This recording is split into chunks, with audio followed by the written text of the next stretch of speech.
Pineapple halwa. Pineapple தேவையான அளவு எடுத்துக்கணும். எடுத்துக்கிட்டு கொஞ்சம் போல் நெய், ஒரு 2 டீஸ்பூன் நெய், பாதாம் பருப்பு, திராட்சை, சர்க்கரை, பால் பவுட்ரு, ஆவின் பால் பவுட்ரு, கார்ன் மாவு எல்லாத்தையும், ஏலக்காய் தேவையானது எல்லாம் எடுத்துங்க. இந்த பைனாப்பிளை நல்லா பொடியாக அரிஞ்சு மிக்சியில் போட்டு அரைச்சிக்கணும். இதையும் ஒன்றும் பாதியமாக அரைச்சி ஒரு தூள் பண்ணிக்கணும். இதெல்லாம் ஃபுல்லாகவே போட்டு தண்ணி ஊற்றி, இந்த கார்ன் மாவு தண்ணி ஊற்றி கரைச்சி ஊற்றி கலரும்போது உங்களுக்கு ஒன்று ஒன்றா காட்டுறேன்.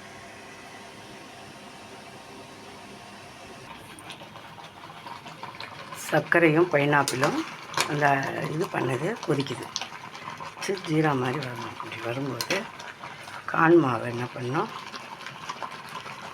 கார்ன் மாவு ஊற்றிடணும். கார்ன் மாவு ஊற்றிட்டு கலரணும்.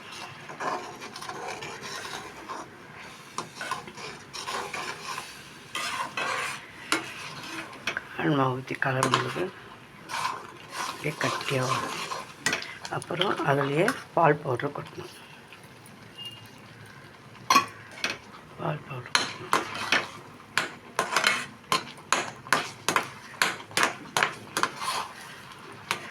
நல்லா கட்டியாக வந்த பிறகு நெய் 2 டீஸ்பூன் ஊற்றணும். கட்டியாக வருது, கட்டியாக வந்துடுச்சு.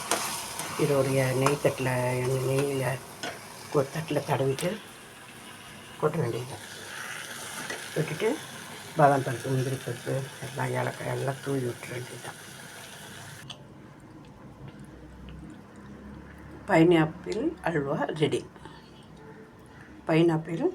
ரெடி. குழந்தைங்களுக்கு அழகாக செஞ்சு கொடுக்கலாம்.